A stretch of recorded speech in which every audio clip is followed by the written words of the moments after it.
اللهم عجل لوليك الفرج واجعلنا من اعوانه وانصاره. ایک دو مسئلے ہیں مسائل احتضار میں سے، وہ آپ کی خدمت میں عرض کروں گا۔ پہلا مسئلہ جان کنی میں آسانی کے اعمال کے سلسلے میں ہے کہ فقہا سے سوال کیا ہے کہ یہ جو جان کنی کی سختیاں ہیں اس میں آسانی پیدا کرنے کے لیے کیا کیا جائے، مخصوصاً ان اشخاص کے لیے جو اس وقت جان کنی کی حالت میں ہو، جہاں ہم لوگ موجود ہیں یا ان کے رشتہ دار موجود ہیں، انہیں کیا کرنا چاہیے تاکہ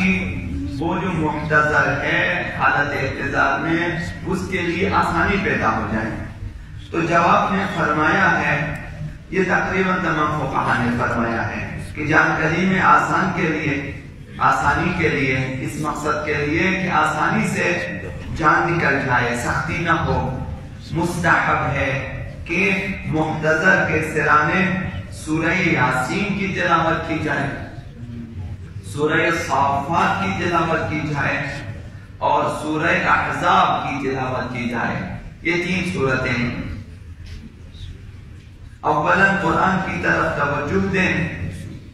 اور پھر جب محتضر کے پاس ہاسپٹل میں ہیں، آپ مثلا کہیں بھی ہیں، عموماً ہاسپٹل میں ہوتے ہیں، تو وہاں ایسے اشخاص کو رہنا چاہیے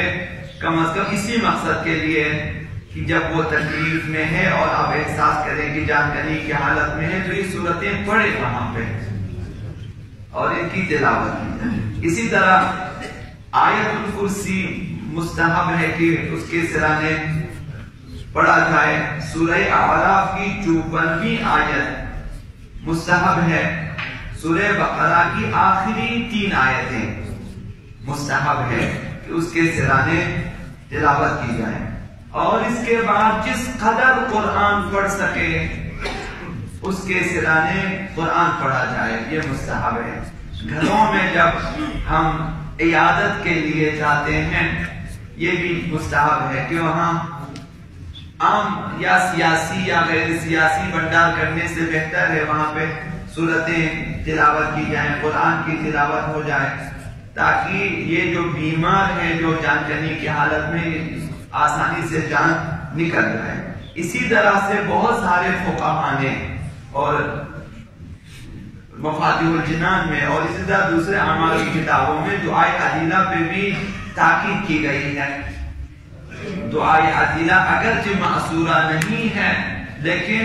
فقہا نے فرمایا کہ اس معروف دعا کو پڑھیں اس کے سرانے، اور یہ تجربہ شدہ عمل ہے کہ جان کنی کی سختی میں بہت ہی مفید ہے دعائے عدیلہ کا پڑھنا اس کے سرانے، آرام کے ساتھ اس کی جان نکل جاتی ہے۔ تو یہ دعائے عدیلہ اس میں زیادہ کوئی ایسی باتیں نہیں ہیں، عقائد کا بیان ہے، اگرچہ معصورہ نہیں ہے، علماء نے اسے ترتیب دیا ہے فقہا نے، تو اسے اس میت کے سرانے اس کی تلاوت کی جائے تو بہت ہی مناسب ہے۔ دوسرا مسئلہ مکروہات کے بارے میں کہ اگر ایک شخص جان کنی کی حالت میں ہے تو تنہا چھوڑنا مکروہ ہے کہ اسے تنہا نہ چھوڑے، اور اسی طرح سے اس کے پیٹ پر کوئی بھاری چیز رکھنا بھی مکروہ ہے کہ نہ رکھیں، تکلیف ہوتی ہے، اور اسی طرح جنوب شخص کا اس کے پاس بیٹھنا یا رہنا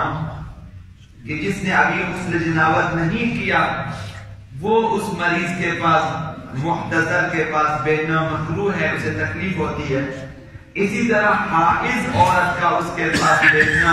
جو ماہواری کی حالت میں وہ مکروہ ہے، اور اسی طرح اس محتضر کے پاس زیادہ باتیں کرنا مکروہ ہے کہ باتیں نہ کریں، شور شرابہ نہ کریں، اور مرد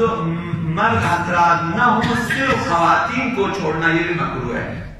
محتضر جو بھی ہو صرف خواتین کو اس کے پاس چھوڑنا مکروہ ہے، تو حتماً نزدیکی رشتہ داروں میں سے کوئی مرد وہاں بھی ہونا چاہیے، تنہا عورتیں نہ بیٹھے وہاں پہ۔ تو یہ مکروہات ہے۔ ایک حدیث مبارکہ آپ کی خدمت میں عرض کرنی ہے۔ حضرت آقا امام جعفر الصادق علیہ السلام ان سے سوال کیا کہ اگر یہ حدیث طولانی ہے، صرف یہ اسی حصے کو میں عرض کرنا چاہوں گا کہ جو یہاں ہماری جو ہے شاہد مثال ہے۔ امام سے سوال کیا کہ ہم نے دیکھا کہ کبھی کافروں کی جانیں بھی بڑی آسانی سے نکلتی ہیں، وہ ہنس رہا ہوتا ہے، کھیل رہا ہوتا ہے، جس طرح بہت سارے مثلا آج کل دیکھتے ہیں میڈیا پہ کہ ایک مثلا خبر پڑھنے والے خاتونیں خبریں پڑھتے وہیں پہ فوت ہو جاتی ہیں۔ ابھی کھیل کے میدان میں کھلاڑی کی جان وہیں پہ نکل جاتی ہے، کوئی تکلیف نہیں ہے، وہ کھیل رہا ہوتا ہے، جان نکل جاتی ہے۔ اور اسی طرح آپ نے دیکھا کہ خبر نگار وہیں پہ مر جاتے ہیں۔ تو انہوں نے ان سے سوال کیا، کبھی ہم نے دیکھا کافروں کی جانیں بڑی آسانی سے نکلتی ہیں اور کبھی مومنین کی جانیں آسانی سے نکلتی ہیں، تو ہمیں کیا معلوم کون سکرات موت میں ہے؟ اس وقت امام نے فرمایا ما کان من راحت للمؤمن هناك فهو عاجل ثواب، اگر مومن کی جان آسانی سے نکل رہی ہوتی ہے تو یہ اس بات کی نشانی ہے خداوند متعال نے مومن کو اپنا اجر اور پاداش اسی دنیا سے ہی دینا شروع کر دیا ہے، اور پہلا پاداش یہی ہے کہ جان اس کی آسانی سے نکل جائے، یہ مومن کے لیے۔ وما كان من شديدة فتمحيصه من ذنوبه، اگر آپ نے دیکھا کہ مومن کی جان سختی سے نکل رہی ہے تو خداوند متعال اس کے گناہوں کو یہیں پہ پاک کرنا چاہتا ہے کہ یہی جان کرنے کی سختی ہوگی، اس کے بعد اس کے لیے سختی نہ ہو۔ لِيَرِدَ الْآخِرَةَ نَقِيًّا نَظِيفًا، تاکہ یہ جب عالم آخرت میں وارد ہو جائے تو پاک صاف ہو کر وارد ہو جائے، کوئی گناہ نہ رہے۔ یعنی یہ جان کرنے کی سختی مومن کے لیے کفارہ ہے، گناہوں کا کفارہ ہے۔ مستحقاً لثواب الابد، تاکہ یہ مومن وہاں آخرت میں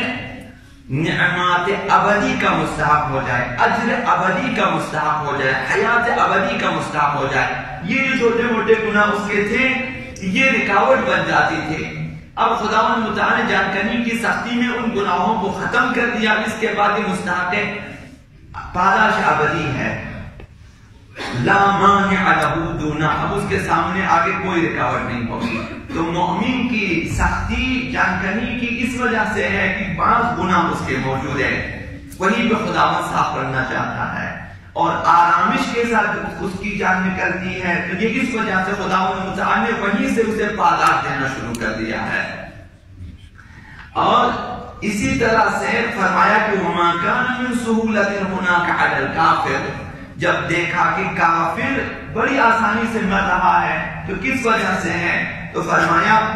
فَلِيُوَفَّى أَجْرَ حَسَنَاتِهِ فِي الدُّنْيَا، اس نے کچھ نیکیاں کی ہوئی ہیں دنیا میں، خداوند متعال چاہتا ہے کسی دنیا میں اس کی پاداش دے دے، مرتے وقت اس کی پاداش دے دے۔ اس نے نیکیاں کی ہے، کچھ اخلاقی کی ہے، مثلا جانوروں کو بچایا، بعض انسانوں کو بچایا، بعض مثلا فلاحی ادارے انہوں نے بنا دیے، اگرچہ مومن نہیں ہے، کافر ہے، لیکن خدمات انجام دی، خداوند متعال چاہتا پاداش کسی دنیا میں دے دے اسے۔ لِيَرِدَ الْآخِرَةَ لَيْسَ لَهُ إِلَّا مَا يُوجِبُ عَلَيْهِ الْعِقَابَ، جب یہ آخرت میں داخل ہو جائے تو یہ نیکیوں سے مکمل صاف ہو چکا ہو، اور صرف وہ برائیاں اس کی باقی ہیں کہ جس پہ انہیں عذاب ہونا ہے۔ تو کافروں کی سہولت اس وجہ سے ہے۔ وَمَا كَانَ مِنْ شِدَّةٍ عَلَى الْكَافِرِ هُنَاكَ، جب کافر کی جان سختی سے نکل رہی ہے تو کس وجہ سے ہے؟ فَهُوَ ابْتِدَاءُ عِقَابِ اللَّهِ بَعْدَ نَفْعَالِ حَسَنَاتِهِ، تو یہ اس بات کی علامت ہے کہ اس کی نیکیاں ختم ہو چکی ہیں، یہی سے عذاب کی ابتدا شروع ہے۔ تو یہ جان کرنے کی سختی کافر کے لیے ابتدائی عذاب الہی ہے۔ یہ کس وجہ سے مومن کو اس طرح سے اور کافر کو اس طرح سے؟ فرمایا امام نے ذالکم بان اللہ عدل لا یجور، یہ اس وجہ سے ہے کہ خداوند متعال عادل ہے، کسی پہ ظلم نہیں کرتا، حتیٰ کافر پر بھی ظلم نہیں کرتا۔ اس کی پاداش اسی دنیا میں خداوند جان کرنے کی سہولت کے جو عنوان سے دے دیتا ہے، اس کی جان آرام سے نکل گئی، بہت سارے عذاب اس کے ٹل گئے، یہی تمہارے اعمال کی جزا، اس کے بعد آخرت میں اس کے لیے عذاب ہی عذاب ہے۔ مومن کے کچھ گناہ باقی ہوتے ہیں، خدا انہیں متعال جان کریم میں سختی کر لیتا ہے تاکہ اس کی ایک گناہ یہیں پہ ختم ہو جائے اور آخرت میں یہ آزاد ہو جائے۔ باسمك العظيم الأعظم الأعز الأجل الأكرم يا الله يا الله يا رحمن يا رحيم يا مؤلف القلوب ثبت قلوبنا على دينك اللهم نور قلوبنا يا الله وغير وجوهنا يا الله واهلك أعداءنا يا الله واشف مرضانا يا الله وآمن من كل بلائنا يا الله واغفر ذنوبنا يا الله واستر عيوبنا يا الله حق محمد وآله الطيبين الطاهرين إلى روح المؤمنين والمؤمنات رحم الله من يقرأ الفاتحة مع الصلوات.